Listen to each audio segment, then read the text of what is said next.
ዓለምን ታንቀጠቅጥ የነበረችው ቤተክርስቲያን ዛሬ አገሯ ላይ ምንም ማትሰራ ምንም። እነዚህ ነገሮች ከኛው ከራሳችን የመጡ ችግሮች ናቸው። ምክንያቱም ሰው ሲሞት ዝም ብለን ከዚያ ቀጥሎ ምንድነው የሚለው? ካህኑ ያየዋል አይደል? ገለል ብሎ ያልፋል። ከዛስ ሌዋዊ ይመጣል አይደል? ገለል ብሎ ያልፋል። ሳምራዊው ግን አዘነለት። ካህንና ሌዋዊ የሚለው ለምን እንደተጠቀሱ ታውቃላችሁ? በዚህ ቦታ ይሄ ኢያሪኮ ተብሎ በሚጠራው ስፍራ ከ12000 በላይ በዚያ ጊዜ ጌታ ባስተማረበት ጊዜ ከ12000 በላይ ካህናትና ሌዋውያን ይኖሩ ነበር። ከስንት ሺህ በላይ አልኳችሁ? የካህናት መንደር ነው ማለት ነው።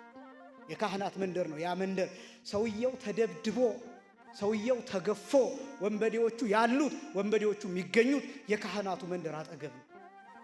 አሁን ወንብድና ያለው አገልጋዩ መንደር አጠገብ ነው። ካህኑ መንደር አጠገብ ነው። የካህኑ ሰፈር አጠገብ ነው።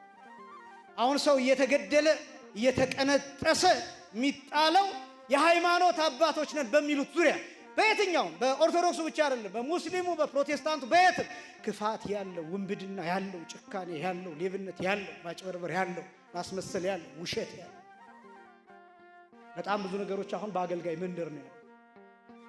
ይሄ ሰውዬ ተደብድቦ የተጣለው በዚያ መንደር። ከዛ ካህኑ ይመጣና ሲያየው ገለል ብሎት ነው የሚያልፈው፣ እንዳይነካው ተጠንቅቆ። ካህናት ተገለዋል ይባላል አይደል? ሊቃውንት ተገለዋል ይባላል አይደል? ሊቃነ ጳጳሳቱ ፌስቡክ ይጠቀማሉ። አይተው ላይክ ማድረግ አይፈልጉም። እንዳይነካቸው ገለል ብሎ ያልፉት። እንዳይነካቸው አልሰማሁም አላየውም። በዚህ ጉዳይ ላይ ምንም ቢሆን በሌሎቹ ጉዳዮች ላይ እኮ ሲኖዶሱ ሊሰበሰብ ይችላል። በእነዚህ ጉዳዮች ከሆኑስ በካህናት ሞት በቤተክርስቲያን መቃጠል ጉዳይ ከሆኑስ ዝም። ይናገር ሰው ካለ ቢታሰር ዝም። ይናገር ሰው ካለ ቢሰቃይ ዝም። ካህኑ አይቶ ያልፋል። ከዛ ሌዋዊው ይመጣል፣ ሌላኛው አገልጋይ ይመጣል። ያየውና ወድቋል እኮ ይሄ ሰው አላዘነለትም። አይቶት ዝም። ኃላፊነቱን አልተወጣም። ዓለምን ታንቀጠቅጥ የነበረችው ቤተክርስቲያን ዛሬ አገሯ ላይ ምንም ማትሰራ ምንም። እነዚህ ነገሮች ከኛው ከራሳችን የመጡ ችግሮች ናቸው። ምክንያቱም ሰው ሲሞት ዝም ብለን ከዚያ ቀጥሎ ምንድነው የሚለው? ካህኑ ያየዋል አይደል? ገለል ብሎ ያልፋል። ከዛስ ሌዋዊ ይመጣል አይደል? ገለል ብሎ ያልፋል። ሳምራዊው ግን አዘነለት። ካህንና ሌዋዊ የሚለው ለምን እንደተጠቀሱ ታውቃላችሁ?